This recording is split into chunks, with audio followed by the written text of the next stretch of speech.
kayaknya aku mau flashback sedikit boleh ya. Jadi kenapa sampai bisa sekarang ini kayaknya saya harus sedikit cerita waktu dari kecil saya gitu. Karena perjalanan saya sampai sekarang ini juga membuat saya kadang-kadang takjub. Jadi saya bersyukur banget lahir di keluarga yang sangat luar biasa. Jadi waktu saya kecil tuh mama saya masukin ke berbagai banyak kegiatan. Dari mulai menari, kemudian vokal, dulu Bina Vokalia ya sama Pranajaya, kemudian balet di era 2000. Sehingga di umur 5 tahun saya tuh sudah bisa tampil bernyanyi sendirian di depan orang banyak. Dulu saya tinggal di kota kecil, di Tasikmalaya karena papa saya jaksa, mama saya ibu rumah tangga.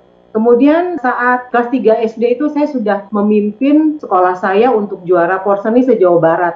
Saya baca puisi juga gitu ya, kemudian saya menari juga. Terus kemudian sampai di kelas 6 SD saya pindah ke Jakarta karena papa tugas ke Jakarta. Walaupun saya dari daerah, dari kota kecil, walaupun saya punya prestasi yang banyak, dan saya bisa langsung beradaptasi dengan teman-teman di Jakarta. Kemudian SMP itu, nah ini kayaknya bisnis itu saya tuh dimulai waktu saya SMP. Jadi sekitar tahun 80-an, 83 lah. Saat itu tuh lagi ngetren banget jepit rambut yang pakai pita, ada kotak-kotak, polkadot, bunga-bunga. Cuma itu harganya tuh lumayan mahal. Gitu. Harganya tuh sekitar Rp2.500 zaman dulu.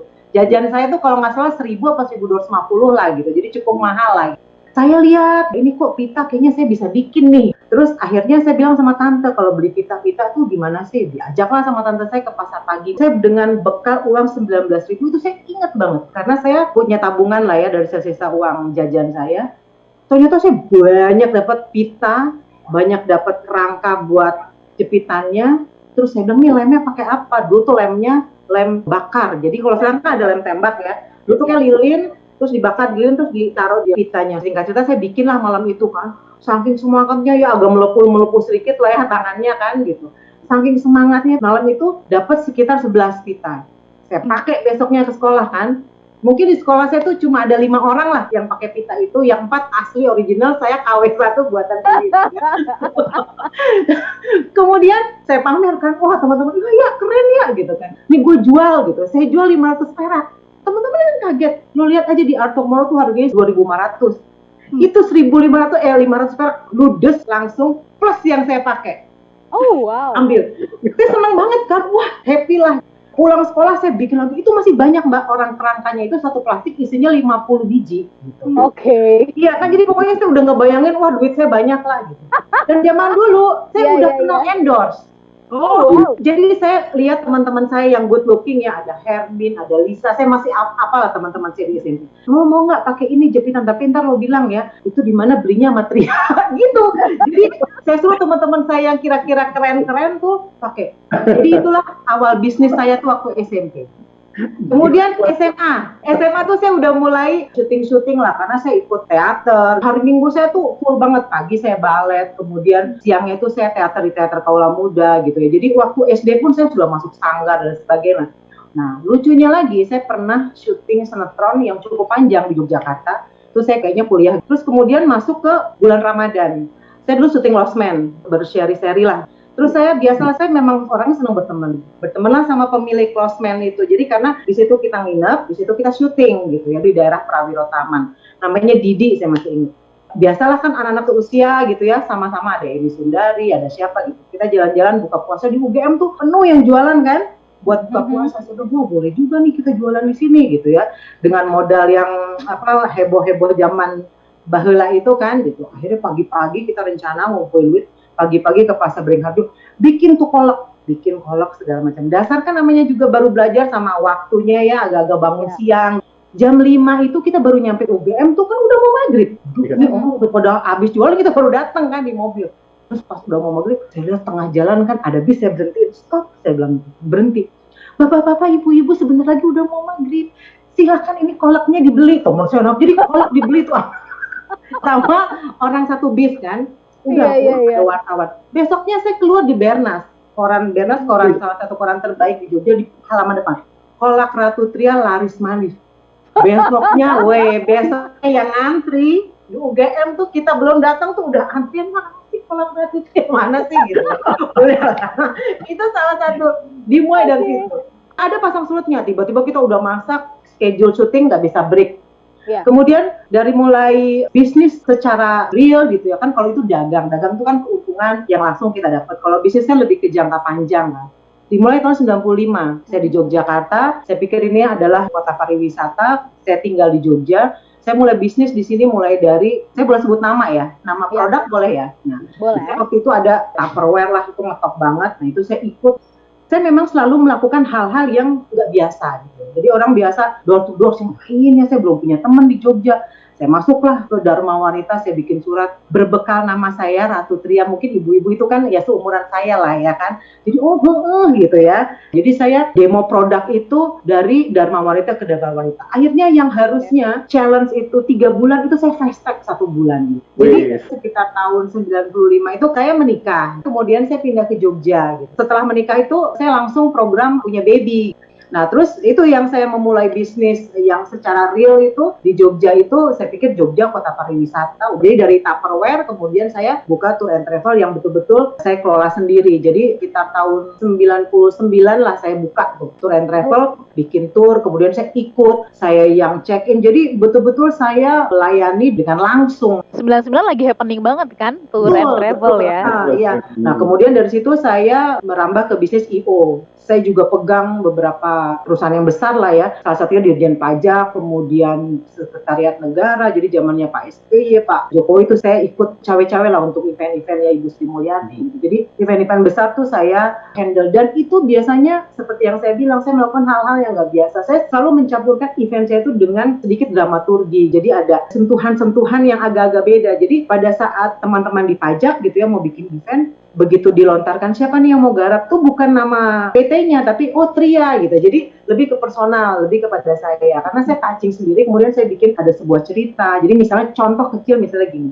Kalau saya sertijab tuh kan biasanya habis salaman udah gitu ya. Yeah. Kalau saya bikin nih ada salah satu pejabat lah di Jakarta, saya bikin setelah salaman, kemudian keluar yang sudah salaman pejabat-pejabat saya jajarkan di free function itu ditutup pakai lilin. Jadi pada saat Dirjen Pajak itu keluar ruangan tuh tepuk tangan semua sambil nyanyi. Nah itu kan hal-hal yang kayaknya sepele tapi surprise gitu buat orang. Itu saya selalu bikin yang seperti itu.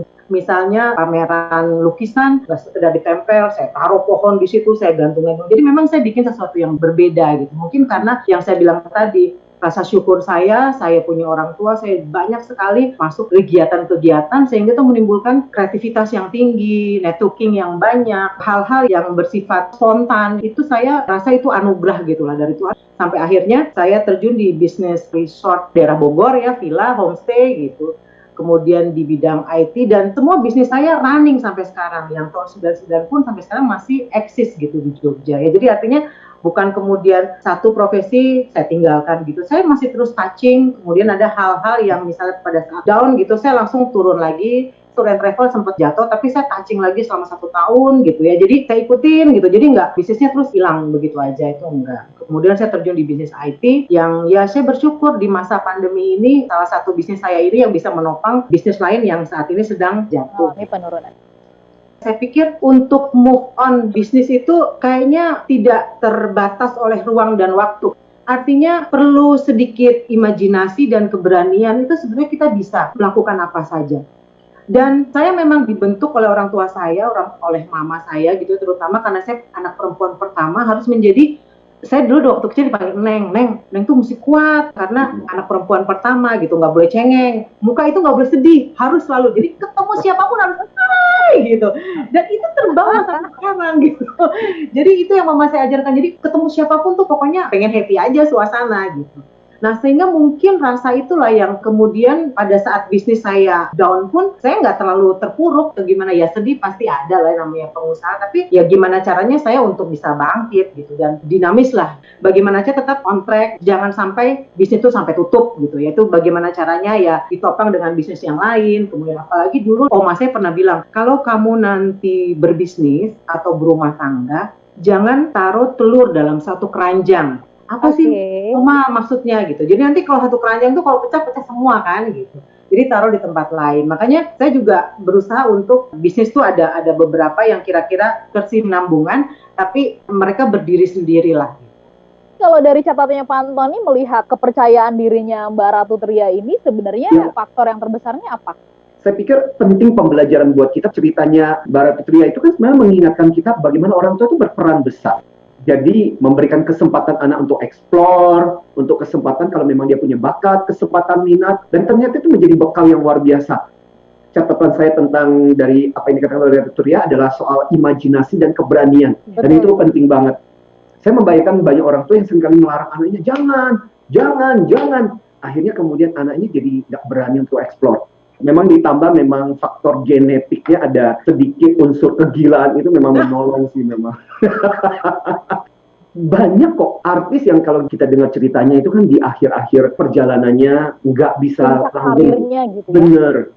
Kalau tadi kita sempat guyonan gitu, wah bagus ya jadi artis, gampang dong jualan. Tapi belum tentu juga. Ada juga yang gagal. Nah itu juga sebenarnya pertanyaan saya ke Mbak Yuku. Kira-kira kenapa ya? Oke, jadi ini menurut Tria gitu ya. Artis itu kan kalau orang bilang rezekinya tuh rezeki macan lah, kadang-kadang besar gitu ya. Atau misalnya pas lagi sepi gitu, kadang-kadang nggak ada pekerjaan sama sekali. Sebetulnya kalau teman-teman artis itu memanfaatkan waktu saat dia itu sedang aktif, namanya sedang berkibar untuk memulai bisnis, itu sebetulnya merupakan sebuah jalan yang baik kalau menurut Tria. Nah biasanya artis-artis yang mohon maaf belakangan itu kemudian menjadi tidak berdaya, dia menyadari itu pada saat masa-masa dia itu sudah mau selesai. Sehingga orang tuh ya mungkin udah ada yang lebih ngetop lagi, terus keuangan juga mungkin. Nah terus kemudian orang-orang yang tidak biasa berbisnis, pola pikirnya tuh masih berdagang. Kalau berdagang itu kan meraih keuntungan saat ini, sadek gitu ya. Sekarang dapat berapa, nah ini duitnya dapat berapa. Itu kalau menurut saya. Kalau bisnis tuh enggak, bisnis tuh jangka panjang gitu. Jadi bisnis itu lebih kepada ada proses yang dilalui dan itu tidak semudah membalikan telapak tangan. Proses yang dilaluinya ini biasanya untungnya tuh di belakang. Nah, orang-orang bisnis suka nggak sabar. Padahal menurut saya setiap turunan tuh pasti ada belokan, ada tanjakan gitu ya. Jadi ayo tekunin aja. Memang mungkin saatnya belum keluar aura-aura keuntungannya, nggak apa-apa diteruskan saja. Bisnis pertama saya yang dimulai secara profesional, tour and travel itu masih bertahan loh. Walaupun saat ini memang tour and travel semua saya rasa sedang kena dampak yang paling besar ya pandemi ini. Ya saya bersyukur grup kami tidak ada PHK sama sekali pandemi ini karena ada satu bisnis yang bisa menopang. Kemudian teman-teman di tour and travel ini juga saya ajak untuk move on. Untuk coba melakukan kegiatan yang sedikit ada hubungannya dengan pariwisata, tapi dengan cara yang agak berbeda sedikit. Banyak orang bilang pandemi kayak gini ya, lu mau bisnis apa gitu ya, orang susah semuanya. Terus modal dari mana? Lu mesti pegang uang cash. Kalau saya nggak seperti itu. Teman-teman punya network, ayo kita mau bikin bisnis apa nih yang sekarang kira-kira bisa eksis di pandemi ini, mungkin kuliner. Tidak perlu mengeluarkan modal yang terlalu banyak, saya lihat teman-teman saya yang kira-kira dia misalnya ada tempat, saya punya SDM, kemudian saya juga punya katakanlah marketing untuk menjalankan bisnis itu, saya mau mencoba buka hanya dalam waktu 2 minggu saya ketemu, kemudian kita buka namanya nanti Kopi Ratu. Saya salah satu penggemar kopi, dari zaman dulu tuh saya setia kepada kopi itu. Dan beberapa teman yang suka saya kasih kopi itu bilang tuh kopinya enak. Saya bilang tadi, saya terbiasa berimajinasi, jadi kalau mau bikin apa-apa tuh saya langsung, mau begini, mau begini. Jadi saya kayak punya gambaran seluruhnya apa yang akan saya lakukan. Learning by mistake, jadi salah sedikit ya udah kita coba lagi. Jadi nggak buang-buang waktu. Oke. Mbak Ratu, tolong kasih kunci dong, suksesnya membangun kepercayaan diri tadi. Sebetulnya kuncinya itu ada pada diri kita sendiri. Apa yang mau kita lakukan, lakukanlah. Jangan terbelenggu sama takut ini, takut itu saya gregetan. Tapi tetap harus ada perencanaan. Kita mau bikin apa? Jangan kita mau bikin kopi yang kita nggak tahu kopinya itu rasanya bagaimana. Itu namanya main tabrak aja, itu juga nggak benar. Coba dipikirkan kira-kira apa sih yang menjadi passion kita, yang jadi sesuatu yang berbeda dari profesi kita sekarang ini. Misalnya berkaitan dengan hobi tanaman, jangan cuma sekedar tanam. Ayo coba, saya juga hobi tanaman, anggreknya bagus-bagus di belakang ya. Jadi saya itu semua itu saya benar-benar tiap pagi saya ajak ngomong, aduh bagus berbunga besok ya itu. Jadi saya betul-betul semua tuh saya kerjakan dengan penuh cinta. Kalau itu kita lakukan, itu nggak ada lagi tuh, aduh takut ini, takut itu. Jadi saya pikir lakukanlah dengan keyakinan kita, dengan kecintaan kita kepada apa yang akan kita lakukan. Kita bisa merasakan aura yang luar biasa. Thank you untuk Mbak Yuku yang pada malam hari ini meluangkan waktu buat kita. Thank you untuk Mbak Ratu Tria. Dan saya ingin menyimpulkan buat kita semua pada malam hari ini, kesimpulannya adalah kata Tria, T-R-I-A. pertama-tama tahu dan manfaatkan momentum. Tadi dikatakan yang bagus, banyak artis yang waktu sukses lupa. Tapi yang luar biasa adalah dikatakan oleh Ratu Tria bahwa justru pada saat ketika kita sukses berhasil gunakan momentum itu. R, risk taking, ambil resiko. Kita tidak pernah tahu kemampuan kita kalau kita tidak ambil resiko. I, invest untuk jangka panjang. Sekarang nggak mungkin kelihatan, tapi di jangka panjang mungkin nanti akan ada hasilnya. Kemudian A, ambil kesempatan learning by mistake. Sambil kita belajar, bikin kesalahan, ya sudah, kita tingkatkan lagi. Ya. So, kesimpulan saya terakhir, di setiap profesi selalu ada transisi. Meski mungkin tak selamanya kita terus-menerus di satu sisi. Intinya kita nggak boleh pucat pasi saat kita dipaksa untuk berpindah sisi. Makanya pastikan kita tetap punya kemampuan dan berisi. Supaya dengan pekerjaan apapun selalu serasi. So, buat kamu yang mengalaminya, jadikan diri sebagai inspirasi buat mereka-mereka yang ingin alih profesi.